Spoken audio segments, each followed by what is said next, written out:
तकरीर की बात आई है हम ही बैठे हुए थे शाम और उसी वक्त आपको रूल्स और टाइम याद आ गया।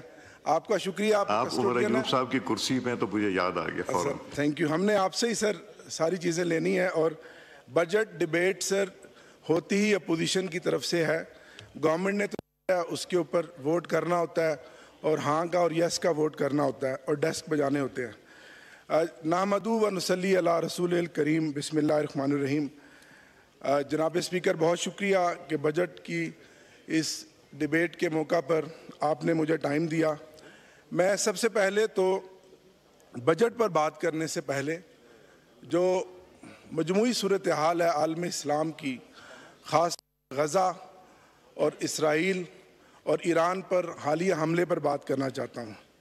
जनाब स्पीकर, पहले तो कमो बेश 1.5 साल हो गया गज़ा में जो इसराइली जारियत और हमलों में अब तक 55,000 से लोग जाहिद शहीद हो चुके हैं, जिसमें 18,000 बच्चे और 16,000 ख़वातीन शहीद हैं और अभी तक बेदरेग हस्पतालों पे, कॉलेजेस पे, स्कूलों पे मज़ाइल दागे जा रहे हैं और पूरी दुनिया नाकाम हुई है गज़ा पर जंग बंदी करवाने में।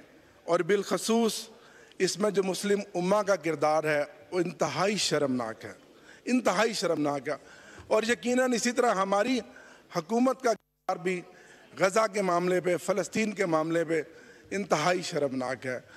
आज हमारे वो बेगुनाह शहरी, हमारे भाई, मुस्लिम भाई, हमारे खूनी रिश्ते वाले शहीद हो रहे हैं, तो कल हमारी भी बारी हो सकती है।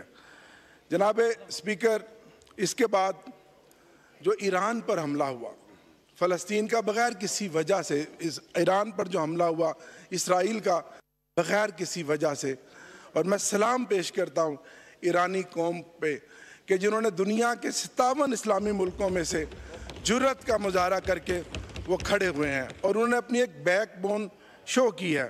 जनाब, अगर आप थोड़ा सा नक्शा देख लें तो इसराइल की सरहद उर्दन से मिलती है और उर्दन की सरहद शाम से मिलती है, शाम की सरहद इराक़ से मिलती है, इराक़ की सरहद ईरान से मिलती है और ईरान की सरहद पाकिस्तान से मिलती है। जब उर्दन के शाह हुसैन ने इसराइल के साथ अमन मुआहदा किया तो उसके बाद इसराइल शाम तक पहुंच गया और फिर जब हाफिजुल असद ने इसराइल को ललकारा तो 14 साल तकरीबन कमोबेश वहाँ जंग जारी रही और इसराइल ने भाई को भाई से लड़वाकर उस मुल्क को तबाह व बर्बाद कर दिया। उसके बाद ये बारी आती है, इराक़ में भी यही कुछ हुआ। इराक़ में ईरान के साथ पहले लड़ाई करवाई और 8 साल वो लड़ाई जारी रही और इराक़ को भी कमज़ोर कर दिया गया और आज इराक़ भी बेबसी की तस्वीर बना हुआ है। उसके बाद जनाब स्पीकर, ईरान की बारी आ गई और अब ईरान के बाद मैं नहीं समझता, मेरे मुंह में खाक, कि कहीं पाकिस्तान की बारी है। तो आज हमें पूरी कौम को, पाकिस्तान की पूरी कौम जिस तरह अपने ईरानी भाइयों के साथ खड़ी है, आज हमें हमारी हुकूमत को आधा तीतर और आधा बटेर बनने की बजाय आज ज़रूरत इस बात की है कि हमें अपने ईरानी भाइयों के साथ खड़ा होना पड़ेगा। अगर आज हम अपने ईरानी भाइयों के साथ नहीं खड़े होते तो फिर जनाब स्पीकर, इसराइल से लेकर ईरान तक तो रास्ते में कोई मुल्क ऐसा नहीं है जो इसराइल के जंगी जहाज़ों को रोके और उसके बाद एक तरफ आपका बदतरीन दुश्मन हिंदुस्तान है और दूसरी तरफ ईरान का बॉर्डर जो आपका सेफ था, अगर वहाँ भी रजीम चेंज हो गई, जिस तरह 10 अप्रैल 2022 को इस मुल्क में जो रजीम चेंज हुई, और ये एक पूरी, इसके पीछे एक पूरा एक बैकग्राउंड है, ये एक न्यू वर्ल्ड ऑर्डर है कि पहले उन्होंने उर्दन, शाम, लीबिया, इराक़, ईरान और उसके बाद मेरे मुंह में खाक के कहीं पाकिस्तान की बारी ना हो। तो जनाब स्पीकर, आज हमें, कल यहाँ फॉरेन मिनिस्टर साहब आए, उन्होंने कोई बात नहीं की, उन्होंने ईरान के इस हालिया हमले पर कोई बात ना की। अगर आज हम ये बात नहीं आज हम नहीं खड़े होते तो फिर मैं ये समझता हूँ कि ये बुज़दिली भी होगी और ये मुस्लिम उम्मा के साथ ज़्यादती भी होगी।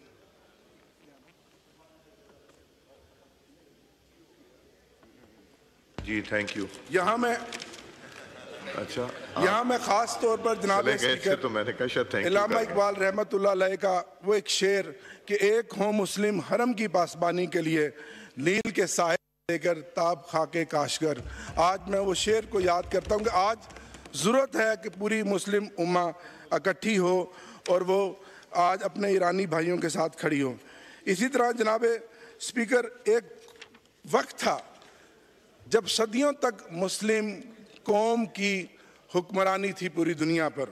एक वक्त था कि जब इस्लामी फर्जंद हमारे इस्लामी झंडे लेकर जिधर का रुख करते थे तो हवाओं का रुख मोड़ देते थे और हर मैदान में वो फतह याब होते थे और दुनिया की बड़ी बड़ी सुपर ताकतें कैसर व कसरा उनके आगे ढेर हो जाती थीं। और हुक्मरानी के ये वाक़यात, उनके हौसले, उनकी जवां मर्दी, उनकी बहादुरी को देखकर मुझे ये शेर याद आता है कि वो मुअज़्ज़ज़ थे ज़माने